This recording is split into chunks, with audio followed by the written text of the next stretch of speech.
What's up, family?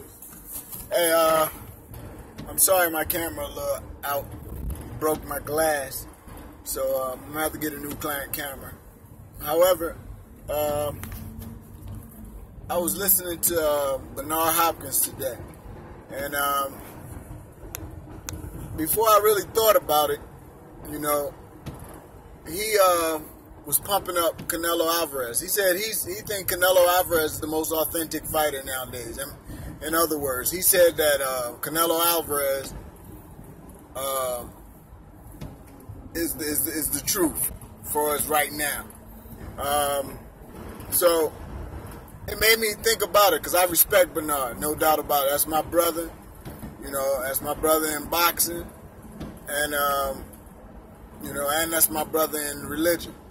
So Bernard, I got a lot of respect for him. And when I was a young buck, you know, I had the pleasure of spending time with him, and he taught me some things, and just being around him is a great thing.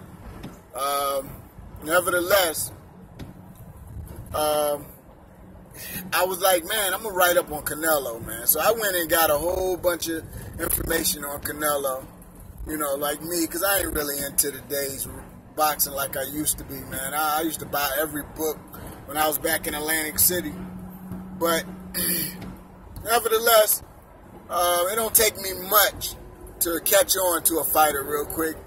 I know Canelo already, but I you know, after really looking at his whole thing,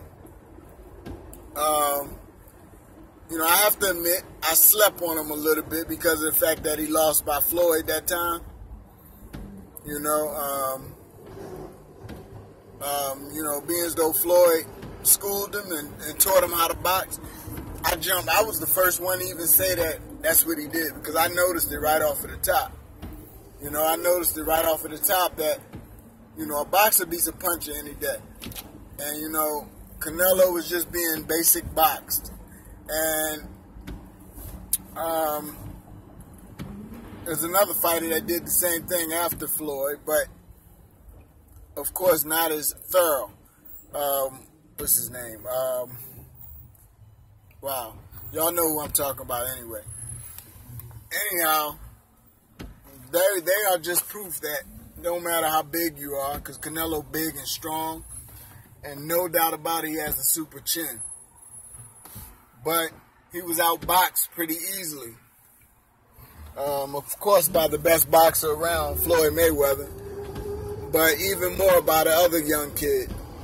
Wow, his name on the tip of my tongue. Anyway,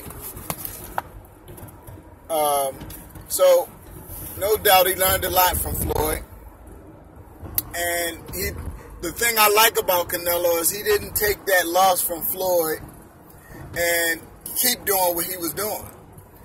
Otherwise, it would have been lost a long time ago.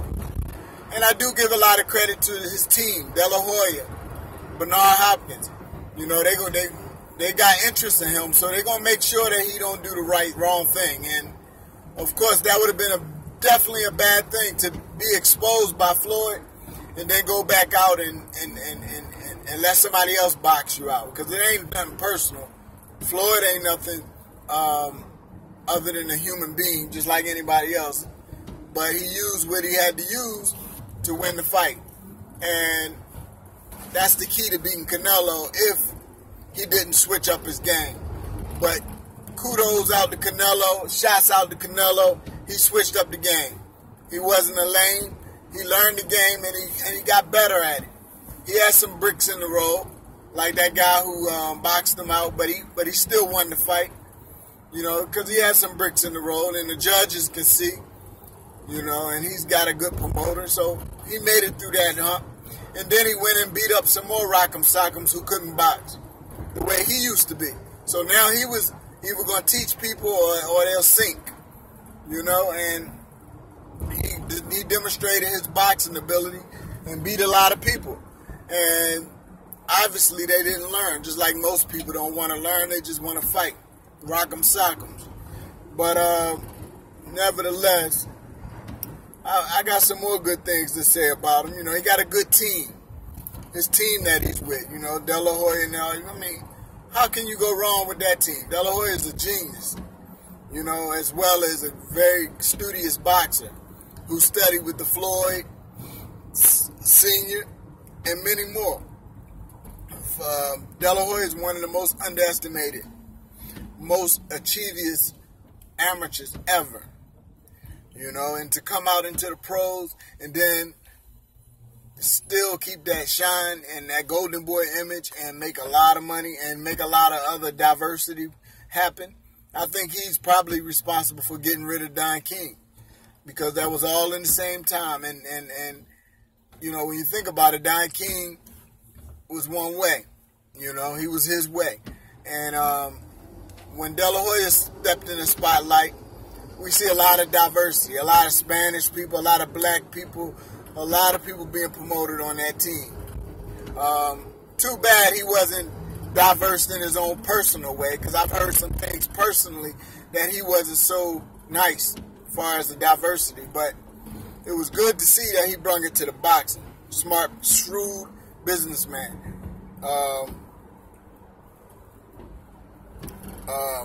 One thing I don't like about Canelo's situation is how he letting Brook kind of showed his heart.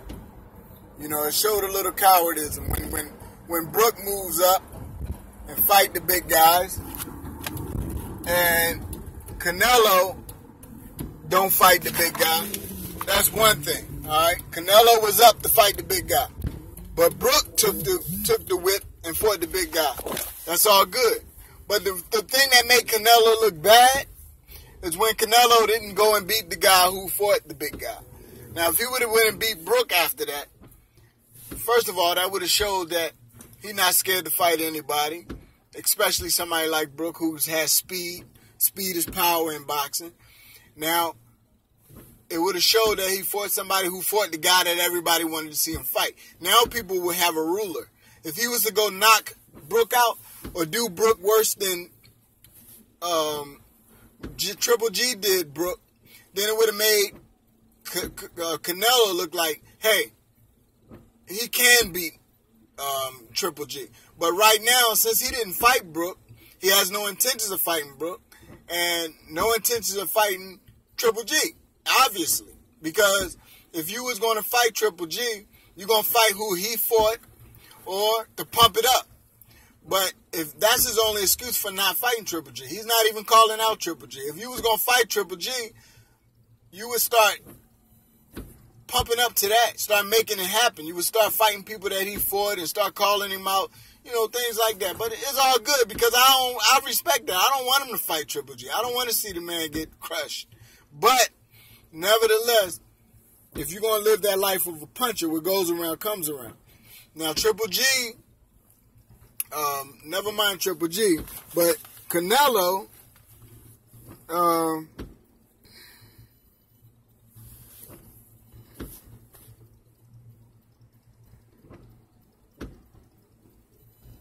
so, you know, basically, I'm trying to get at it. You know, Canelo's a very good fighter, no doubt. But they're trying to put him on a legacy issue where he's a legend. And I think he's not showing that. You know, he's a good, gifted guy. But, you know, fundamental-wise, he got too many gaps. You know, there's a big question mark on his character or his courage. You know, being a puncher, you got to be a puncher. If you're going to be a Mike Tyson, you got to be it all the way. Mean, tough guy. You can't be a big puncher brutalizing people. He's beating people to death who can't box better than him. But then when it's time to fight somebody who can box as good as him, who can also punch, it's like, well, you know, we don't have nothing on his resume. We have nothing on his list. You know, we don't have nothing even in somebody that fought somebody. He should fight Brook. That should be mandatory. You know, that'll make it all about him and Triple G. If he beat Brook bad, come on, man, that gotta happen.